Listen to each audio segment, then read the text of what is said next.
이 영상은 일반적인 사용기 위주로 영상을 다뤄보았습니다. 어렵고 전문적인 용어는 지양하고 정말 이 제품이 누구에게 필요한지를 생각해보게 되었습니다. 두 손 모아 싹싹 빌었습니다. 리뷰하게 한 달만 사용하게 해달라고. 주변에서 그랬습니다. 어떤 미친놈이 660만원짜리를 한 달을 빌렸습니다. 대단하죠?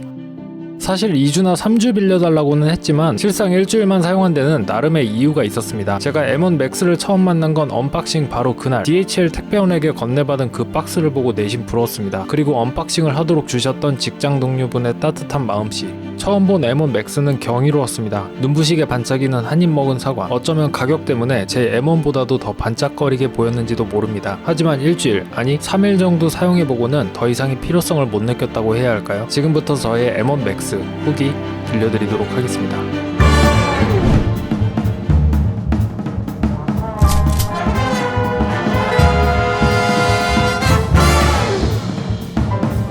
디자인은 현대적인 감성과는 거리가 먼 레트로의 느낌을 살린 뭉툭한 스타일. 솔직하게는 별로 마음에 들지 않았습니다. 개인적으로는 미래적인 디자인이나 맥미니, 맥북에서 보여줬던 볼록한 그런 디자인을 더 선호하는 편이었는데 이번 디자인에서는 매끈하고 약간은 터프한 느낌인데다 무게는 또 왜 이렇게 무거운지. 저의 첫 번째 노트북이었던 HP 17인치 노트북, 이게 무게가 어댑터 포함 3kg인데 이것과 맞먹게 느껴질 정도로 무겁게 느껴졌다고 할까요? 모서리가 날카로울 만큼 각지진 않았지만 맥북이라는 말 그대로 책 같은 느낌을 연상하게 하는 디자인이었고 저에게는 이 디자인이 불호에 가까운 디자인이었습니다.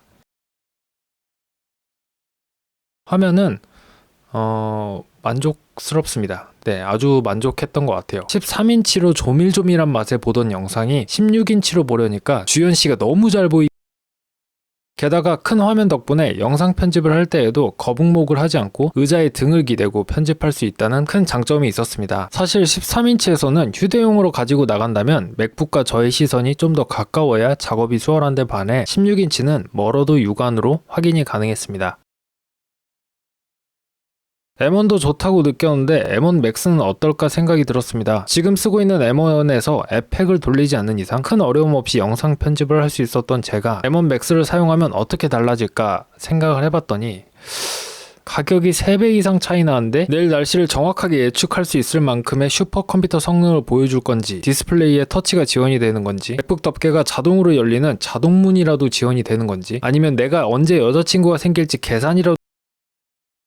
개인적인 환경이나 업무를 고려했을 때 맥스를 사용할 만큼의 업무가 필요하지 않을 부분도 굉장히 많았고 미디어 엔진을 2개씩 가지고 있기 때문에 동영상 인코딩, 렌더링 속도가 굉장히 빨랐다는 점, 그리고 스트리밍 성능이 굉장히 뛰어나다는 것은 확실하게 체득할 수가 있었습니다. 애플 공홈에서 M1 프로와 맥스는 콘텐츠 또는 소프트웨어 개발자들에게 어울리는 노트북임을 암시하는 글들이 있습니다. 3D 작업이 필요한 그래픽 전문가, 4K 이상의 해상도로 편집하는 영상 전문가, 오디오 편집이 필요한 전문가 등 프로용 앱, 공인 해제, 맥북에 붙은 이 프로라는 글자가 전문가들을 위해 준비된 말임을 실감하는 부분인데요. 물론 M1 Max를 사용하면 편한 부분들이 있겠죠. 4K 편집을 해도 끊기지 않는 스키밍 속도라던가 재생, 모션을 활용한 여러가지 작업 수행 능력이라던가 동시다발적으로 업무를 수행해도 원활하게 모든 프로그램을 돌릴 수 있는 최적화된 사양이라던가. 하지만 제 업무나 개인적인 환경을 고려했을 때 M1 Max만큼의 성능을 최대한 뽐내볼 기회도 없었고 맥으로 게임을 해볼 생각도 없는 데다 편집을 하면서 렌더링 속도가 진짜 빠르다 싶은 느낌만 낼 수 있었던 것 같아요. 일반적인 업무를 보시는 분들, 일반적인 사용을 원하시는 분들이라면 M1도 좋지 않을까 하는 생각도 들었고 화면 크기를 고려한다면 14인치 정도까지는 좋지 않을까 하는 생각도 들었습니다. 이 맥스는 그래픽이 강점인 모델이기 때문에 아마 그래픽 작업, 고해상도 영상 편집 전문가분들에게 적합한 노트북이 아닐까 하는 생각이 들었습니다. 맥북 M1 1년 사용 후기에서도 말씀을 드렸었습니다.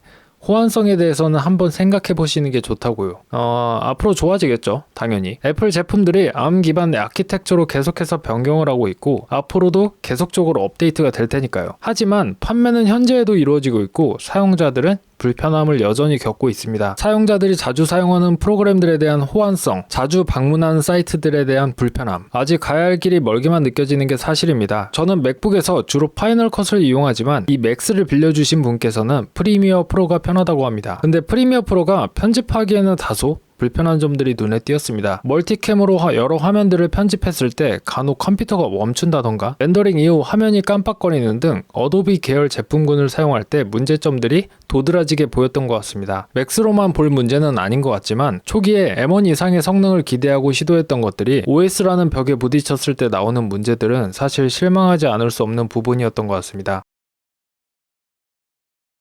무게는 사실 디자인 편에서 말씀을 드렸으니 이 많고 많은 맥북 중에서 어떤 옵션을 골라야 할지 어떤 모델을 선택해야 할지 모를 분들을 위해 살짝 제안을 드릴까 합니다. M1 프로와 맥스는 단시간 내에서는 성능 차이가 유의미할 정도로 크게 느껴지진 않을 거라고 생각했습니다. 영상 편집으로만 봐도 30분에서 1시간 이내에 끝날 작업이라면 스트리밍이든 렌더링이든 차이가 크게 나진 않기 때문인데요. 한 장소에서 장시간 사용할 분들이라면 M1 맥스로 가야 하는 게 맞지만 여러 장소에서 단시간 사용하실 분들이라면 M1 프로나 M1으로 가시는 게 좋다고 생각합니다. 어차피 14인치나 16인치에서도 M1 프로나 맥스를 선택할 수 있기 때문에 사용하시는 환경에 따라 작업 시간에 따라 구매하시는 게 좋을 것 같습니다. 물론 여기에 옵션에 따라 가격이 놀이동산 자이로 번지 뺨 후려치도록 왔다 갔다 하기 때문에 자신의 예산에서 최대한 구매할 수 있는 만큼 구매하기보다는 정말 자신에게 제품이 맞을지, 이거 샀다가 후회하고 중고로 팔 때 몇십만원 손해보고 다시 눈물을 흘릴지, 이거 사고 와이프한테 등짝 시게 열 때 맞을지 안 맞을지, 이거 사고 맨날 점심 라면으로 먹고도 행복할지 아닐지도 고려해보시는 게 좋을 것 같습니다. M1 맥스 660만원짜리를 가성비라고 말하기에는 이미 너무 멀리 와버린 것 같습니다. 물론 동일한 가격대, 비슷한 가격대에 대체제가 없는 것도 맞는 말이지만 물론 가성비는 맞겠죠. 성능에서는 이 정도 성능을 그 누가 따라올까? 이 가격 생각하면 동일 사양으로는 어떤 브랜드도 이 모델 가격에 견주지 못할 것 같은데 하는 기분은 들지만 퇴근하고 맥주 안주로 과자 하나 집는 느낌으로 이거 얼마예요? 하고 물어볼 가격은 아니잖아요. 개인적인 용도나 업무 환경에 맞는 사양을 선택하시면 좋을 것 같습니다. 끝으로 주연테크 한 편 더 보면서 영상 마치도록